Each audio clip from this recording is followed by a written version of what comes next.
इस वीडियो में हम रिव्यू करेंगे एक ड्रग का जिसका नाम है क्लोरथैलिडोन। टैबलेट्स की फॉर्म में अवेलेबल है। मुख्तलिफ डोजेज आती हैं जैसे कि 15 mg, 25 mg, 50 mg और 100 mg। ये जो स्पेसिफिक डोज आप देख रहे हैं ये 12.5 mg है, यानी कि 15 mg से भी थोड़ी सी कम है।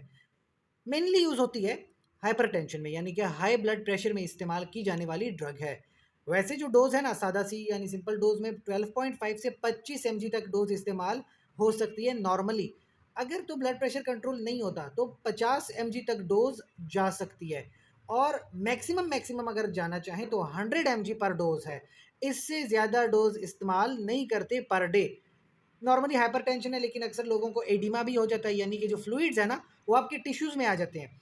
उनको ख़त्म करने के लिए 50 mg से लेके 100 mg तक पर ओरल पर डे इस्तेमाल कर सकते हैं। लेकिन एडिमा में मैक्सिमम कंडीशन आपके पास 200 mg से ज़्यादा नहीं होनी चाहिए।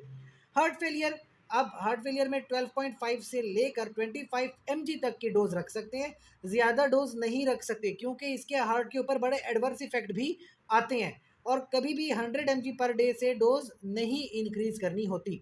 वजह ये कि इसके जो एडवर्स इफेक्ट है ना, सबसे पहले तो कार्डियोवास्कुलर, यानी दिल के ऊपर इसके एडवर्स इफेक्ट्स हैं। हाइपोटेंशन, ब्लड प्रेशर इंतहाई कम हो सकता है। स्किन के ऊपर फोटोसेंसिटिविटी हो सकती है या फोटोटॉक्सिसिटी, यानी अगर आप ये मेडिसिन लेते हो ना तो फिर धूप से बचो, वरना बड़ा रिएक्शन हो सकता है। इसके अलावा आपकी जो हार्मोन्स है उनका बड़ा इम्बैलेंस कर देते हैं और हाइपर यूरिसीमिया हो जाता है। इसके अलावा जो आपके पास है ब्लड जो है यूरिन के अंदर ग्लूकोज आना शुरू हो जाता है, जिसको हाइपरग्लाइसीमिया कहते हैं।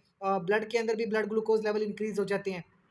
इसके अलावा जीआईटी के अंदर कॉन्स्टिपेशन होना, डायरिया होना, भूख का ना लगना, मतली होना और उल्टियाँ होना, मसल्स के अंदर कॉन्ट्रैक्शन या स्पास्टिसिटी लेके आना, बड़ा दर्द होता है फिर, और सर चकराना, सर में दर्द होना वगैरह। इसके अलावा आंखों में भी प्रॉब्लम क्रिएट करता है, ब्लड विजन कर देता है, और आपको रेस्टलेसनेस करवाता है, यानी कि आपको बहुत ज़्यादा साइकेट्रिक प्रॉब्लम करवाता है, और इवन इम्पोटेंस यानी बांझपन भी कॉज कर सकता है। लिहाजा जिन लोगों को मैदे का मसला हो, पैनक्रियाटाइटिस जैसा मसला हो, आपने ये ड्रग नहीं देनी होती।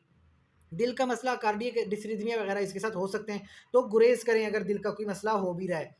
इसके अलावा अगर आप प्रेगनेंसी के हवाले से बात करें तो ऐसी ड्रग्स को प्रेगनेंसी के दौरान आप ना इस्तेमाल करें, या अपने गायनोकोलॉजिस्ट से या डॉक्टर से ज़रूर मशवरा कीजिए, क्योंकि अक्सर प्रेगनेंसी में हाइपरटेंशन हो जाती है। उसको एक्लेम्शिया या प्री एक्लेम्शिया कहते हैं, लेकिन आपका गायनोकोलॉजिस्ट आपके लिए बेहतर फैसला कर सकता है।